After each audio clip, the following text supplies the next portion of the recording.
Good morning, my little tattletales. Yo, no time to talk. Sit down. Lynn Chyna is threatening a mistrial. I have an actual court insider giving me analysis on what the next steps might be if Chyna's not successful. Not only that, Pete was in court embarrassing the dog mess out of Kim. I don't know how much longer this relationship is gonna last, or maybe Kim liked it because low-key he tried to play Lynn Chyna. Once again, Judge Alacron did nothing, but guess what?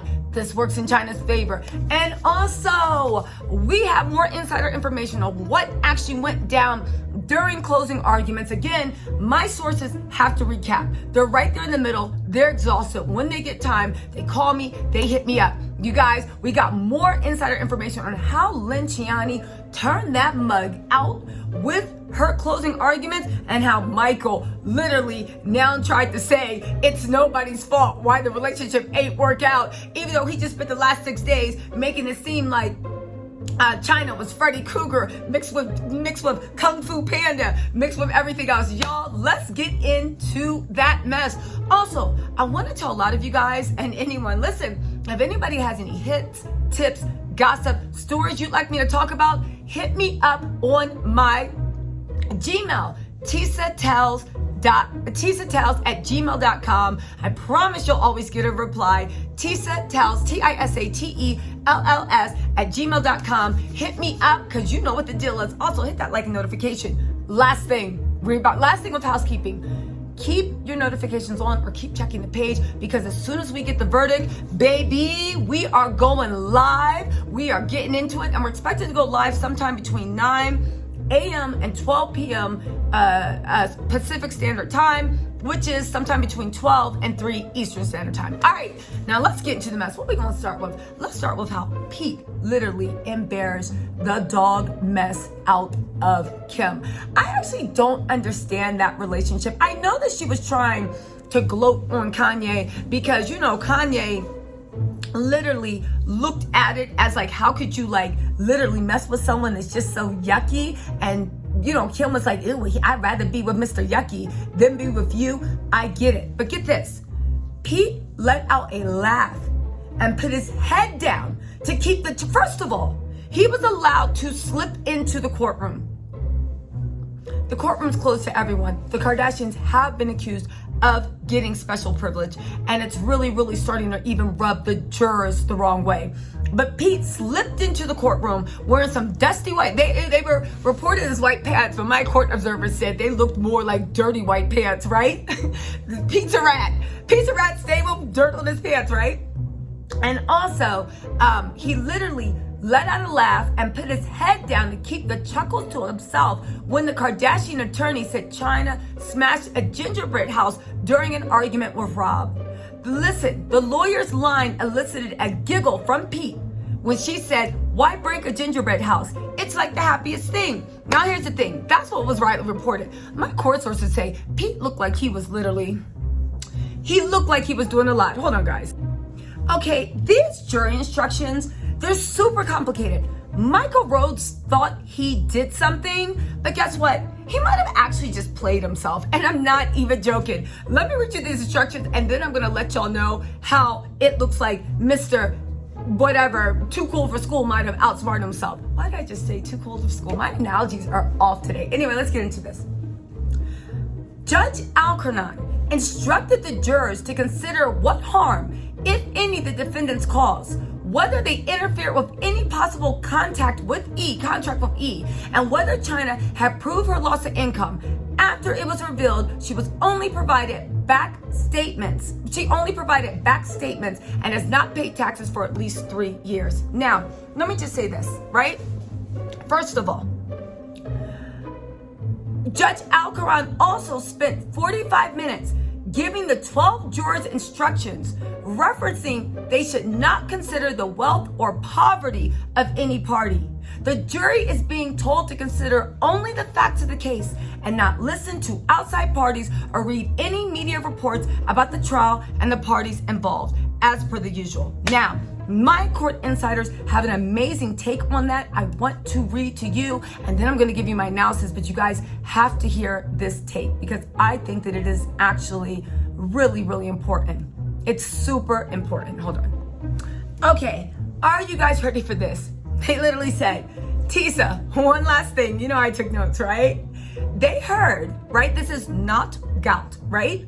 They heard that Boris Johnson look-alike, that's what I like to call Michael Rhodes, his lordship, Boris Johnson look-alike Michael Lords, was allowed to give the jury a complicated 20-point format, 20 points, on decisions regarding the verdict.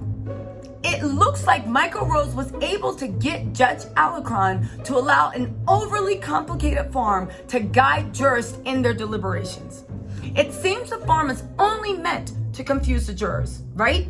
Only meant to confuse the jurors. But since it's Friday and it's been a long 2 weeks, my sources, not gout, not gout, right? My mind today. They feel like they'll deliberate until late Friday and then come out with their verdict.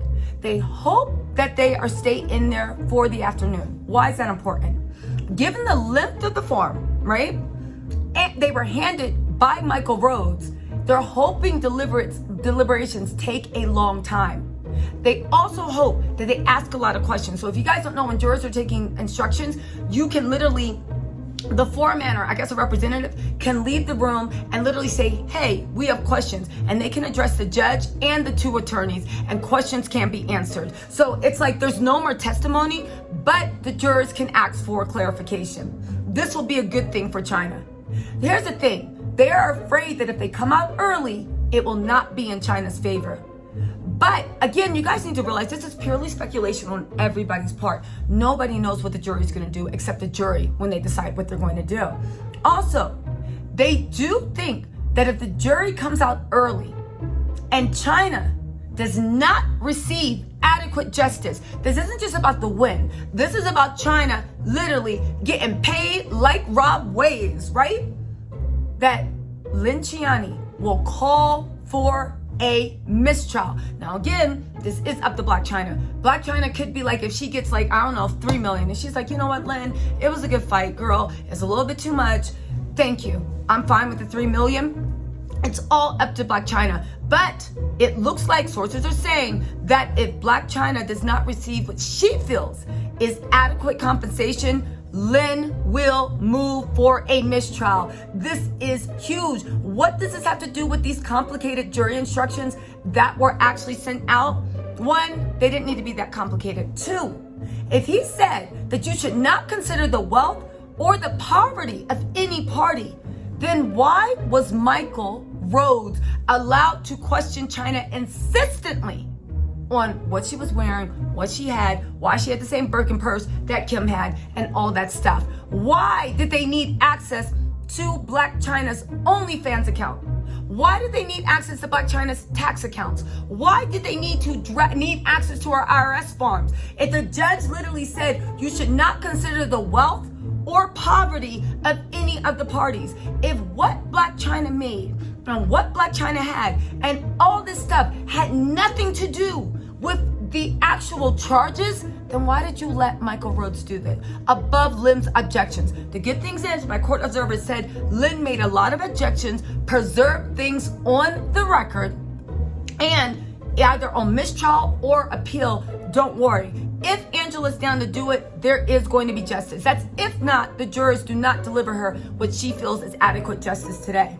Now get this, they also said not to listen to outside parties or read any media reports. These are usual instructions, and it wasn't like a closed jury where they not even, they stay in a hotel and what they're doing is monitored. Get this also, here are the files. After all the things that's been reported, the fact that, let's look at it, jurors to consider what harm, if any, the defendants caused. We see what harm they caused. If they interfered with any possible contract with E. This is the funny thing. It seems evident that they interfered with a possible contract. They said they did it to save their brother's life, but they still interfered, right? And whether Chyna proved her loss of income. After it was revealed she was only provided back statements and had not paid taxes. Listen, her not paying taxes has nothing to do with her loss of income at all. I don't even know why they're bringing that up. As far as her bank statements, she provided business bank statements because she said she didn't have a personal bank account. Loss of income has nothing to do with the income that she had. And also, that is a lie. Chyna provided the income for the 10 episodes was $92,500 each, was also $1 million. She had a agreement with Mac that she would do she would get $25,000 a post for 20 posts a month. At $25,000 a post, Mac was paying her, and also she had an agreement for 4 club appearances a month at $20,000 each for the entirety of the show running. When Blac Chyna got canceled, those contracts got canceled. She's already proven that.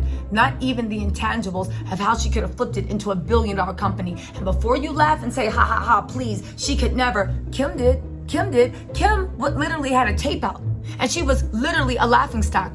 And they literally flipped that into $1 billion empire. So don't sleep. All right, you guys, listen. Keep your notifications on. Don't forget any tips, story ideas, whatever. tisatales@gmail.com. Your girl will see you later. Bye.